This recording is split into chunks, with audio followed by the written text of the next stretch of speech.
جی السلام علیکم ورحمۃ اللہ۔ حمزہ بھائی آواز آ رہی ہے؟ جی جی، آواز آ رہی ہے۔ ٹھیک، صحیح ہے۔ تو یہ ہیڈنگ ہماری ہے اہل اسلام اور اہل کفر کی ترقی میں، کہ ترقی کے نظریات میں فرق کیا ہے۔ تو اس کو ہم ابھی سمجھ لیتے ہیں۔ دیکھیں، تحقیق اور جستجو اور تجربات، مختلف قسم کے انکشافات کے ذریعے یہ اچھا میں پہلے یہ دیکھ لوں کہ سارے جوائن کر چکے ہیں نہیں؟ یہاں تقریباً آ چکے ہیں سارے، صحیح۔ تو یہ مختلف قسم کے تجربات اور انکشافات کے ذریعے کائنات کی چھپی ہوئی قوتوں تک رسائی حاصل کی جاتی ہے۔ اگر یہ رسائی حاصل کرنا صحیح نیت کے ساتھ صحیح طریقے پر ہو تو وہ قرآن کریم کی نظر میں مذموم نہیں ہے، بری نہیں ہے، بلکہ مطلوب ہے، اور قرآن کریم کی نظر میں، اسلام کی نظر میں بہت اچھی ہے۔ اور نہ صرف یہ کہ اسلام نے ایسے سائنٹیفک تجربات پر کوئی پابندی نہیں لگائی، بلکہ ان کی حوصلہ افزائی کی ہے۔ اس کو ہم الحمدللہ ابھی تک پڑھ چکے ہیں۔ اور یہی وجہ ہے کہ مسلمانوں نے سائنس کے میدان میں اپنی محنت اور مشقت کے وہ گہرے نقوش چھوڑے ہیں جو رہتی دنیا تک، انسانیت تک کی رہنمائی کریں گے۔ اور آج ہم ان مسلمانوں کا نام بڑے فخر سے لیتے ہیں، الحمدللہ۔ البتہ یاد رکھنے کی بات یہ ہے کہ اسلام نے تسخیر کائنات، کیونکہ سائنس کا ایک بنیادی کنسیپٹ یہ ہے کہ کائنات کے اندر جو مختلف قوتیں ان کو مسخر کیا جائے، ان کو انسان کے لیے مفید اور نافع بنایا جائے، نفع کا ذریعہ بنایا جائے۔ اس کنسیپٹ کو کہتے ہیں تسخیر کائنات، کائنات کو مسخر کرنا۔ اچھا، اب بات جو یاد رکھنے کی ہے وہ یہ ہے کہ اسلام نے تسخیر کائنات کے جو تصور عطا کیا ہے وہ مغرب کے مادہ پرستانہ تصور سے بہت مختلف ہے، ٹھیک ہے۔ مغرب نے بھی تسخیر کائنات کا بیڑا اٹھایا، اور بلا شبہ اس آخری دور میں اس نے اس میدان میں غیر معمولی کامیابی حاصل کی، ہم اس کو تسلیم کرتے ہیں۔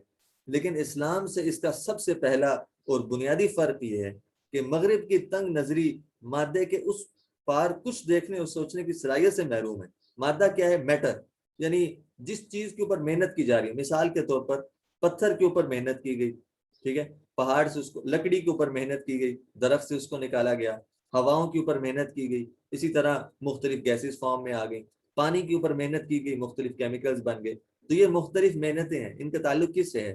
سائنس سے ہے۔ کیمسٹری اس کا شعبہ ہے، بایولوجی اس کا شعبہ ہے۔ سائنس، اس مختلف علوم کو سائنس کا نام دیا جا سکتا ہے، اسی طرح ٹیکنالوجی بھی۔ تو ان مختلف چیزوں کے اوپر محنت کی گئی۔ ان چیزوں کو کیا کہتے ہیں؟ ان چیزوں کو کہتے ہیں مادہ، مادہ، میٹر، ٹھیک ہے۔ تو سائنس جب ان چیزوں کے اوپر، مغرب جب ان چیزوں کو اختیار کرتا ہے، کائنات کو مسخر کرتا ہے، تو اس کی نظر میں کیا ہوتا ہے؟ اس کی نظر میں صرف اور صرف مادہ ہوتا ہے۔ پتھر کے اوپر محنت کر رہے ہیں تو نظر میں صرف پتھر، درخت لکڑی کے اوپر محنت کر رہے ہیں تو نظر میں صرف جو ہے وہ پتھر نظر آ رہا ہے۔ پانی کے اوپر محنت کر رہے ہیں تو نظر صرف کس کے اوپر جا رہی ہے؟ پانی کی۔ اس کے آگے ان کی نظر کچھ بھی نہیں ہے، ٹھیک ہے۔ جو تو سب سے پہلا بنیادی فرق یہ ہے کہ مغرب کی یہ تنگ نظری ہے نا ان کی، کہ مادے کے جو پار چیزیں ہیں ان کو دیکھنے اور سوچنے کی صلاحیت سے وہ بالکل محروم ہے۔ اس کی مثال آپ کو مل جائے گی ابھی تھوڑی دیر میں۔ لہذا اس کو اپنی تحقیق اور جستجو کے نتیجے میں جو نئی چیز دریافت ہوتی ہے مغرب کو، وہ اسے محض اپنی قوت بازو، اپنی عقل اور فکر اور اپنی محنت اور کاوش کا ثمرہ سمجھتے ہیں۔ اسے ان تمام تجربات، ان مختلف قسم کے انکشافات کے پیچھے کسی خالق اور مالک کا ہاتھ نظر نہیں آتا۔ لیکن اسلام کی نظر، یہ فرق ہم کیونکہ پڑھ رہے ہیں تو یہ 3 فرق آپ کو نظر آئیں گے بورڈ پہ بھی، اور ان کو ہم ڈیٹیل سے اس کا سمری بھی ہم نکالتے ہیں۔ لیکن اسلام کی نظر اس محنت اور جستجو اور ان مختلف قسم کے تجربات اور انکشافات پر جا کر نہیں رکتی، بلکہ وہ ان سب کے پیچھے اس خالق اور مالک کی قدرت کاملہ کا نظارہ کرتا ہے، جس نے ایک طرف پوری کائنات کو انسان کے لیے مسخر کر دیا، اور دوسری طرف انسان کو وہ عقل اور وہ فکر اور وہ طاقت اور وہ توانائی بخشی ہے جس کے ذریعے سے اس نے کائنات کی عظیم طاقتوں کو بالکل پارا پارا کر دیا۔ چنانچہ مسلمان جب محنت کرے گا پانی کے اوپر تو اس کی نظر کدھر جائے گی؟ پانی کو بنانے والے کے اوپر جائے گی۔ جب مسلمان محنت کرے گا پتھر کے اوپر تو پتھر سے کی طرف مسلمان کی نظر کدھر جائے گی؟ پتھر کو بنانے والے کی طرف جائے گی۔ لکڑی کے اوپر مسلمان محنت کرے گا سائنس اینڈ ٹیکنالوجی کے اعتبار سے، تسخیر کائنات کو کے اعتبار سے، تو مسلمان کی نظر کہاں جائے گی؟ خالق اور مالک کی طرف جائے گی، پانی کے بنانے والے کی طرف جائے گی، لکڑی کے بنانے والے کی طرف جائے گی۔ چنانچہ اسلام کی تعلیم یہ ہے کہ تسخیر کائنات کے عمل میں کوئی کامیابی حاصل کرنے کے بعد انسان کو کسی گھمنڈ میں مبتلا ہونے کے بجائے اپنے خالق اور مالک کے حضور سر نیاز خم کر دینا چاہیے، جس نے اسے پوری کائنات پر حکمرانی کا مقام عطا کیا۔ ایسے موقع پر قرآن کریم کی تعلیم کے مطابق ایک مومن کی پکار یہ ہوتی ہے جو ہم دعا پڑھتے ہیں، سفر کی دعا جسے کہا جاتا ہے۔ عام طور پہ وہ سفر کی دعا نہیں، وہ سواری کی دعا ہے۔ ہم سفر جب شروع کرتے ہیں تو یہ دعا پڑھتے ہیں، یہ غلط فہمی ہے ہماری، اس بات کو سمجھ لیجیے کہ یہ دعا بھی، یہ سبحان الذی سخر لنا ھذا وما كنا له مقرنین وانا الى ربنا لمنقلبون، یہ سفر کی دعا نہیں ہے، یہ سواری کی دعا ہے۔ جب ہم کسی سواری کے اوپر سوار ہوں، چاہے وہ گاڑی ہو، سائیکل ہو، موٹر سائیکل ہو، کشتی ہو، جہاز ہو، یہ مختلف قسم کی سواریاں ہیں، گھوڑا ہو، خچر ہو، اونٹ ہو، یہ سواری کی دعا ہے، سبحان الذی سخر لنا۔ تو اس کا ترجمہ کیا ہے؟ پاک ہے وہ ذات جس نے اس چیز کو ہمارے لیے مسخر کر دیا۔ یہ کنسپٹ دے رہے ہیں اللہ تعالی ہمیں کہ بھائی تم مسلمان ہو، تم نے مجھے اپنا خالق اور مالک مانا ہے، لہٰذا تمہاری نظر اس سواری پر نہیں جانی چاہیے بلکہ اس پار جانی چاہیے جس نے اس سواری کو تمہارے لیے بنایا ہے۔ تو یہ پہلا فرق ہے۔ ہمیں اس بات کو سمجھنا چاہیے کہ مسلمان، اہل اسلام اور اہل مغرب میں جب محنت ہوتی ہے سائنس اینڈ ٹیکنالوجی کے اعتبار سے،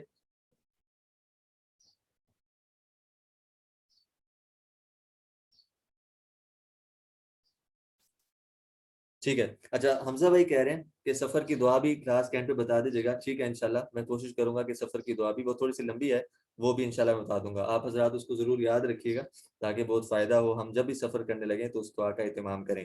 خیر، تو بات یہ ہو رہی تھی کہ یہ پہلا فرق ہے اہل اسلام اور اہل مغرب کے درمیان، کس اعتبار سے؟ سائنس کی جب محنت ہوتی ہے تو اس کے اندر مسلمان کا نظریہ، مسلمان کی نظر خالق اور مالک پر جاتی ہے، اور اہل کفر کی نظر یا مغرب کی نظر صرف اس میٹر یا اس مادے پر جاتی ہے جس کے اوپر وہ محنت کر رہے ہوتے ہیں۔ اچھا، پھر تسخیر کائنات کے تصور میں اسلام اور مغرب کے درمیان دوسرا بنیادی فرق یہ ہے کہ مغرب کی مادہ پرست ذہنیت تسخیر کائنات کو بذات خود اپنی منزل مخصوص سمجھتے ہیں۔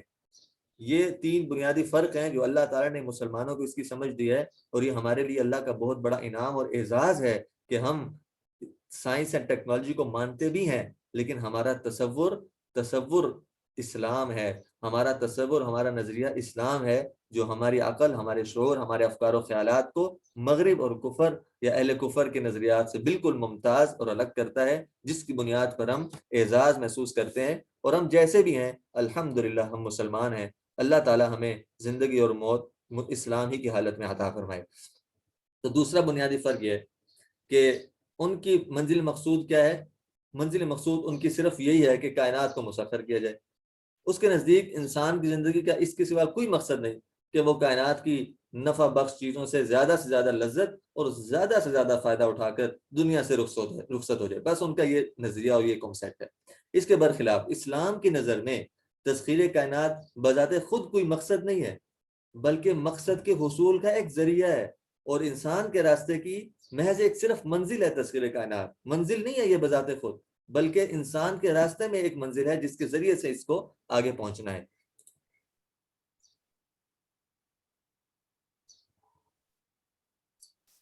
اچھا، اسکرین شیئر ہو رہی ہے؟ یہ سوال کرنا تھا آپ سے، کیا اسکرین شیئر ہو رہی ہے؟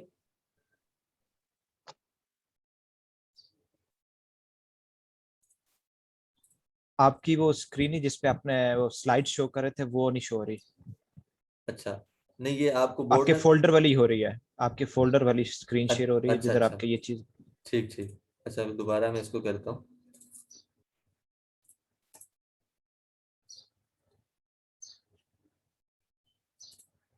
اب دیکھیں، اب ہو رہی ہے؟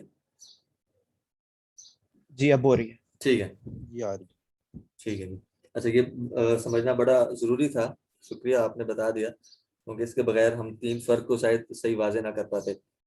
تو خیر، ہم یہ بات کر رہے تھے کہ اسلام کا مقصد کیا ہے؟ انسان کا مقصد اس تسخیر کائنات سے، یہ صرف ایک منزل ہے، تسخیر کائنات صرف ایک منزل ہے جس کے آگے ایک اور منزل ہے، ٹھیک ہے؟ تو وہ منزل اسلام کی یا اہل اسلام کی وہ منزل کیا ہے؟ عبادت ہے، وہ منزل بندگی ہے۔ تو اسلام کا نقطہ نظر یہ ہے کہ انسان کو اس پوری کائنات سے خدمت لینے کا حق اسی وقت پہنچتا ہے جب وہ خود اپنے مقصد تخلیق اور فریضہ منصبی کو ٹھیک ٹھیک ادا کرے۔ اللہ تعالیٰ نے یہ کائنات بلا وجہ انسان کے ہاتھوں میں پارا پارا نہیں کر دی، بلکہ اس کا مقصد یہ ہے کہ انسان اپنے کام کو ٹھیک ٹھیک ادا کر سکے، اور وہ کام اللہ تعالیٰ کی بندگی ہے، ٹھیک ہے؟ اور وہ کام کیا ہے؟ وہ اللہ تعالیٰ کی عبادت ہے۔ وما خلقت الجن والانس الا لیعبدون، میں نے جنات اور انسانوں کو صرف اسی لیے پیدا کیا کہ وہ میری بندگی کریں۔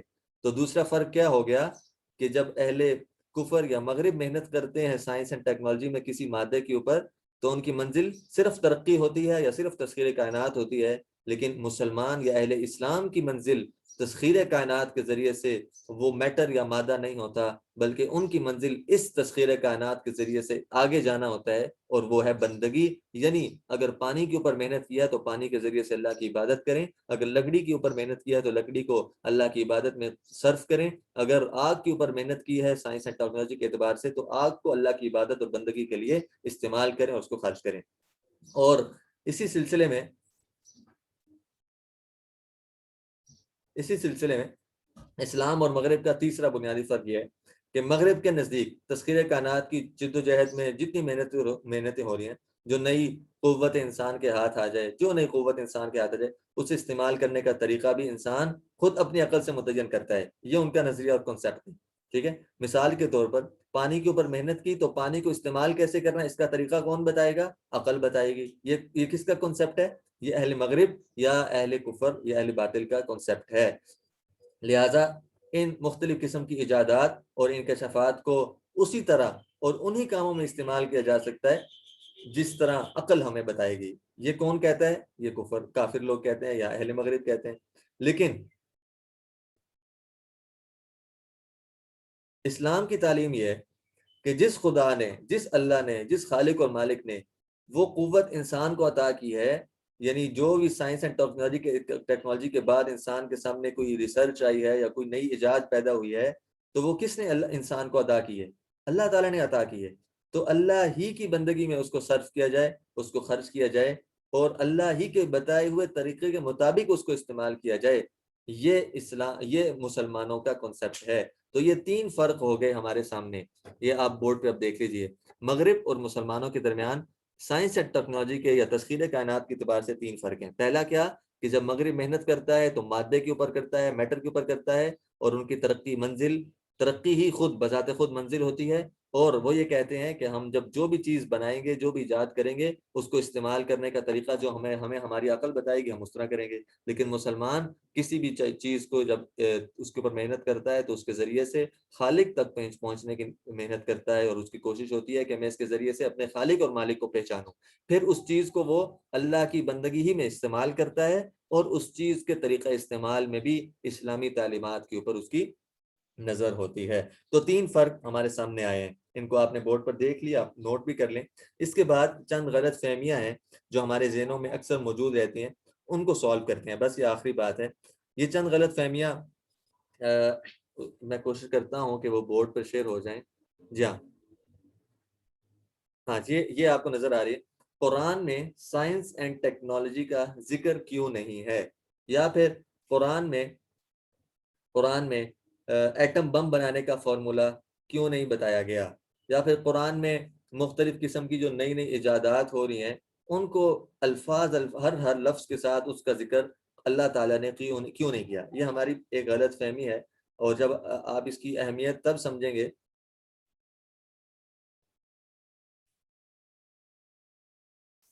آپ کو اس کی اہمیت تب سمجھ آئے گی جب اس کو ہم تھوڑا سا ڈیٹیل سے پڑھ لیتے ہیں۔ تو خیر دیکھیں، قرآن کریم کا اصل مقصد انسان کو آخرت کی تیاری پر آمادہ کرنا ہے۔ یہ بڑی ضروری بات ہے جو میں کر رہا ہوں، یہ انشاءاللہ آج کی کلاس لمبی ہو گئی ہے، اس کے لیے کیونکہ ایک ضروری بات تھی، اگر اس کو ڈیلے کیا جاتا تو ہمارا نقصان ہو سکتا تھا، اس لیے آپ تھوڑی سی توجہ بس آخر میں رکھیے۔ لیکن قرآن کریم کا اصل مقصد انسان کو آخرت کی تیاری پر آمادہ کرنا ہے، اور اللہ تعالیٰ کی مرضی کے مطابق زندگی گزارنے کی تعلیم و ترغیب دینا ہے۔ اور جتنی باتیں اس میں تاریخی واقعات یا کائنات اور آفاق سے متعلق آئی ہیں، وہ سب اسی بنیادی موضوع کی تائید اور تقویت کے لیے آئیں۔ لہٰذا اگر اس میں سائنس کا کوئی مشہور مسئلہ موجود نہ ہو، نہ یہ کوئی عیب کی بات ہے نہ تعجب کی بات ہے، کیونکہ یہ اس کا موضوع نہیں ہے، قرآن کا موضوع یہ نہیں ہے۔ اسی طرح اگر ماضی یا مستقبل کا کوئی واقعہ قرآن مجید میں نہ ملے تو یہ بھی کوئی اعتراض کی بات نہیں ہے، کیونکہ وہ قرآن تاریخ کی کتاب تو نہیں ہے، بلکہ اس میں واقعات عبرت اور یعنی واعظ اور نصیحت کے لیے بیان کیے گئے۔ تو قرآن کریم میں سائنس اینڈ ٹیکنالوجی کا ذکر کیوں نہیں؟ تو اس سے بعض ان غیر مسلموں کا اعتراض بھی دور ہو جاتا ہے جو یہ کہتے ہیں کہ مغربی ممالک نے جن علوم اور فنون کے ذریعے مادی قسم کی ترقی کی ہے ان کے بارے میں قرآن کریم نے کیوں نہیں کچھ بتایا، اور ان لوگوں کی غلط فہمی بھی دور ہو جاتی ہے جو ان اعتراضات سے متاثر ہو کر اس فکر میں رہتے ہیں کہ قرآن کریم سے سائنس وغیرہ کا کوئی نہ کوئی مسئلہ جو ہے نا کسی نہ کسی طرح ثابت کیا جائے۔ کیونکہ اس کوشش کی مثال ایسی ہے، دیکھیں جیسے کوئی شخص قانون کی کسی کتاب پر یہ اعتراض کرنے لگے کہ اس میں ایٹم بم بنانے کا طریقہ کیوں نہیں ذکر کیا گیا، تو اس کے جواب میں کوئی دوسرا شخص قانونی الفاظ کو توڑ موڑ کر اس سے ایٹم کی تھیوری نکالنے کی کوشش کرنے لگے، ظاہر ہے کہ یہ اس اعتراض کا جواب نہیں ہے بلکہ ایک مذاق ہو جائے گا قانون کی کتاب کے ساتھ۔ اسی طرح جو شخص قرآن کریم میں سائنس اور انجینئرنگ اور میڈیکل کے مسائل نہ ہونے پر اعتراض کرتا ہو اور اس کا صحیح جواب یہ نہیں ہے، تو اس کا صحیح جواب یہ نہیں ہے کہ قرآنی الفاظ کو توڑ موڑ کر اس سے سائنس کے مسائل زبردستی نکالے جائیں، بلکہ اس کا صحیح جواب یہ ہے کہ قرآن کریم نہ سائنس یا انجینئرنگ کی کتاب نہیں ہے اور نہ مادی ترقی حاصل کرنے کے طریقے اس کا موضوع ہے، چونکہ یہ ساری باتیں انسان اپنی عقل اور فکر اور تجربات اور مشاہدات مختلف ان تجربات کے ذریعے معلوم کر سکتا ہے۔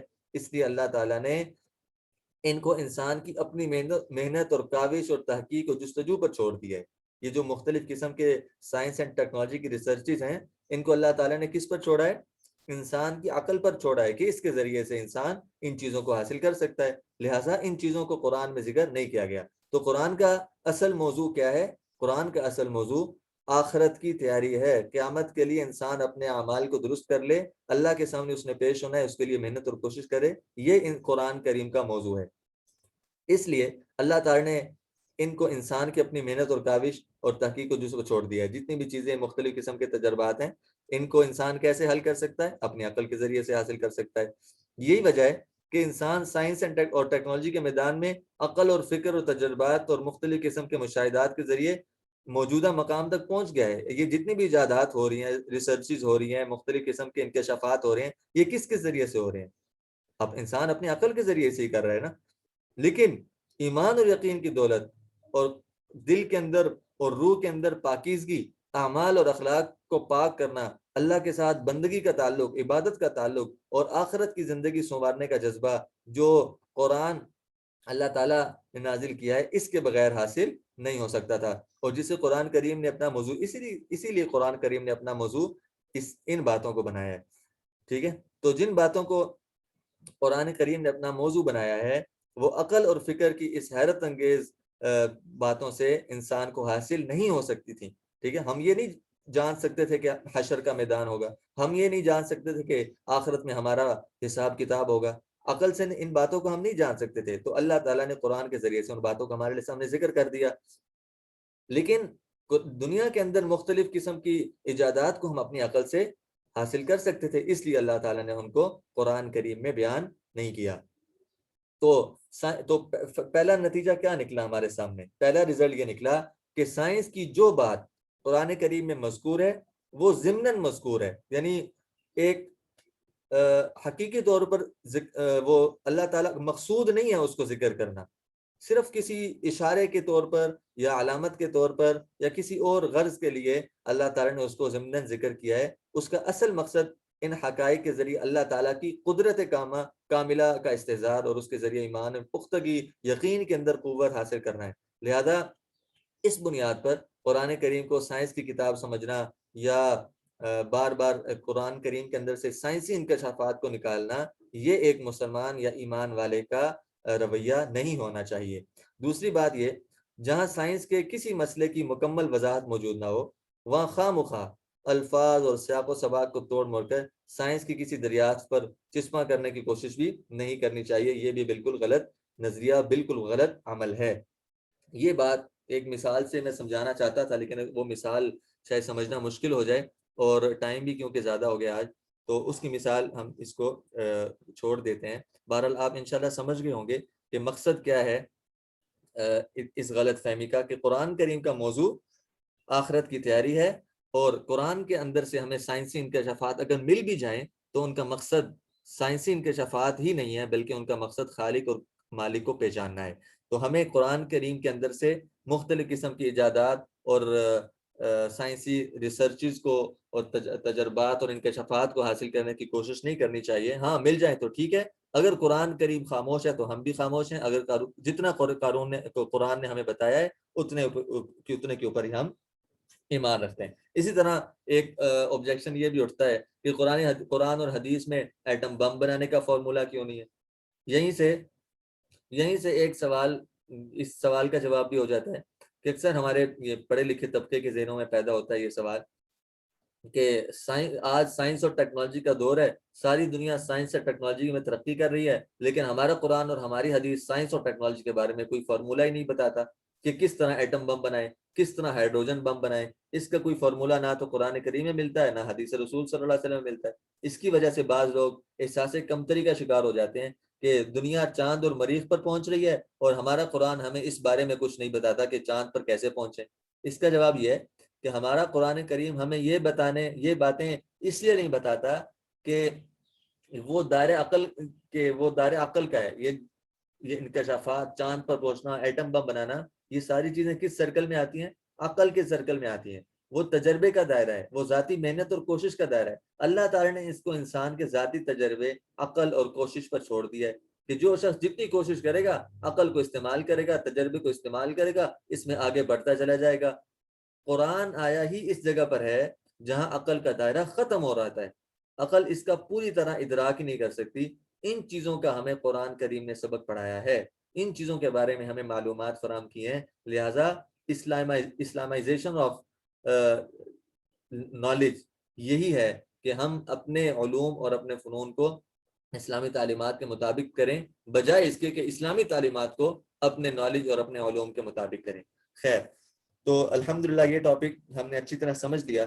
اب گزارش یہ ہے کہ کم از کم جو کچھ ہم نے پڑھ لیا ہے، اب اس کے بارے میں ہمارے کنسیپٹس کبھی خراب نہ ہو، بلکہ یہ کنسیپٹس ہماری اولاد اور نسلوں میں بھی مضبوط اور پکے رہیں. بڑی محنت سے آپ کے لیے یہ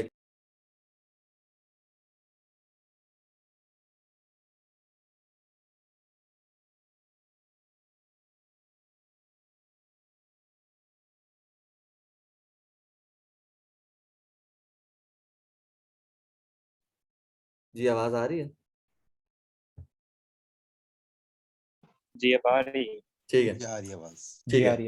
ٹھیک ہے، تو کوئی بھی سوال ہو اس بارے میں. یہ جو اسلام اینڈ ماڈرنزم کا ٹاپک تھا، یہ ایک خلاصہ تھا بہت ساری کتابوں اور بہت سارے کنسیپٹس کو ہم نے جمع کیا، اور انشاءاللہ یہی باتیں ہمارے بہت کام آئیں گی.